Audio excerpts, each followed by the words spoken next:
प्यारे बच्चों, आपका फिर स्वागत है रे क्लासेस फिरोजाबाद में। हमारा टॉपिक चल रहा था वीबीटी, चैप्टर का नेम कोऑर्डिनेशन कंपाउंड। आज वीबीटी थ्योरी में मैं जो दो केस कराऊंगा, ये दोनों आईआईटी मेंस, एडवांस और नीट, एम्स चारों में पूछे गए। और ये दो केस जो है 4 एग्जाम में पूछे गए, IIT mains, IIT advance, NEET और एम्स में। वेरी इंपॉर्टेंट केस है, ध्यान से समझना। और ये एक्सेप्शनल केस है। कैसे केस है? एक्सेप्शनल। क्यों एक्सेप्शनल है आपको समझ में आएगा, ठीक है। वेरी वेरी इंपॉर्टेंट केस है, समझना शुरू करें। पहला केस जो आज हमें समझना है वो है NiCO होल 4। ये बोर्ड एग्जाम में भी आ चुका है और उन चारों एग्जाम में भी जिनके नाम अभी मैंने बोले थे। इसको करिए NiCO होल 4। करिए भाई शुरू। Ni का नंबर 28,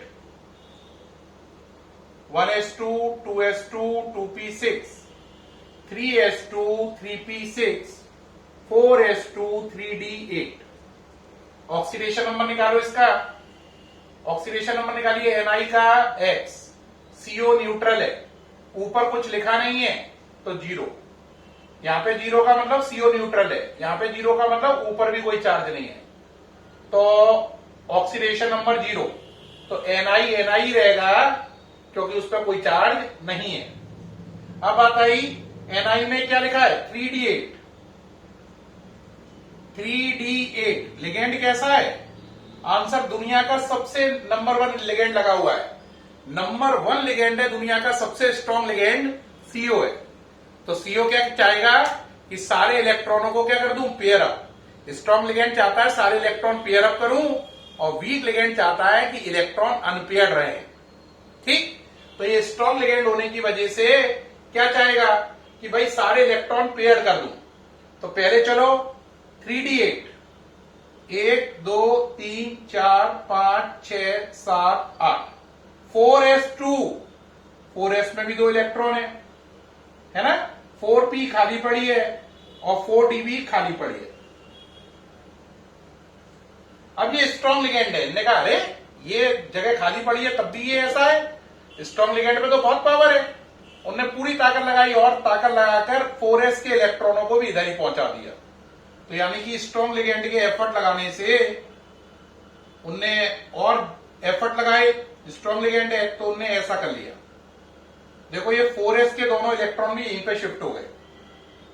इतनी ताकत दुनिया के नंबर 1 लिगेंड में ही हो सकती है कि वो सारे इलेक्ट्रॉनों को पेयर कर दे और इवन यहां के इलेक्ट्रॉनों को भी इधर ले आए, क्योंकि उसको सबको पूरे भर के रखना है ना। स्ट्रॉन्ग लिगेंड चाहता है सब चीजें पेयर्ड रहे और बिल्कुल अनपेयर्ड इलेक्ट्रॉन ना बचे।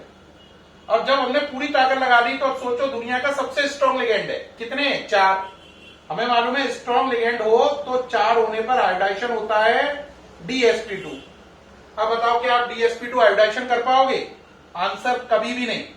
D ऑर्बिटल खाली चाहिए, ये वाली, ये भरी हुई है।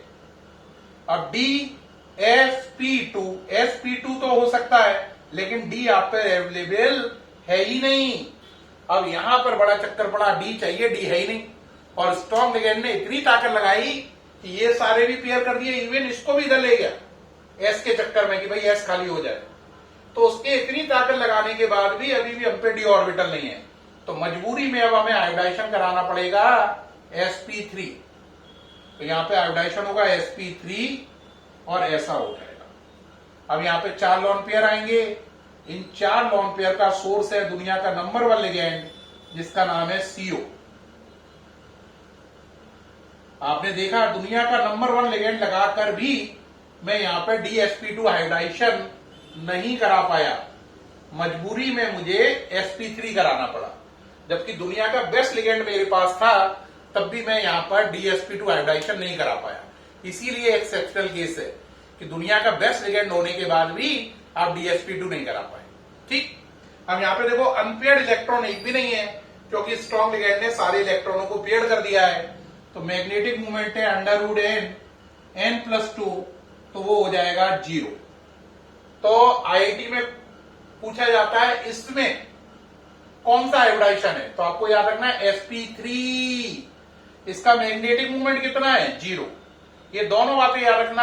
आईआईटी में एडवांस में क्वेश्चन है कि इसका मैग्नेटिक मूवमेंट कितना होता है और इसमें हाइब्रिडाइजेशन कौन सा है। बच्चे स्ट्रॉन्ग लिगेंड देखते हैं और 4 देखते ही आंसर जाते हैं DsP2 पर। बच्चा ये नहीं सोचता कि ये स्ट्रॉन्ग लिगेंड होने के बावजूद भी DsP2 हाइब्रिडाइजेशन नहीं है। इसमें हाइब्रिडाइजेशन है sp3 और इसका मैग्नेटिक मूवमेंट है 0। स्ट्रॉन्ग लिगेंड ने ये नहीं है मेहनत नहीं करी, लेकिन कईयों बार बहुत मेहनत करने के बाद भी उतने अच्छे परिणाम नहीं आते हैं जितनी हम उम्मीद करते हैं। ठीक, ये याद रखे, एक्सेप्शनल केस है, पूरा ध्यान रखना है आपको, ठीक है कि नहीं। अब इसके बाद नेक्स्ट केस चलेंगे, ये हटा रहा हूं, नोट कर लें। अगला एक और केस देखें। अगला केस है, इसी में NiCN6 है ना, 4 नेगेटिव। करिए, Ni का number 28, 1s2, 2s2, 2p6, 3s2, 3p6, 4s2, 3d8। Oxidation number निकालो Ni का। Ni का x, 6Cn का -6, -4, x इक्वल टू प्लस का 2, +2 आया तो Ni +2 वाला हो गया, तो ये हो गया 4s0, 3d8।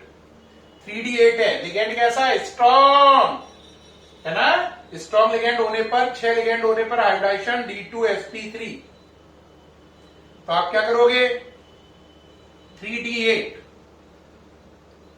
1 2 3 4 5 6 7 8 सबको पेड़ करा दिया।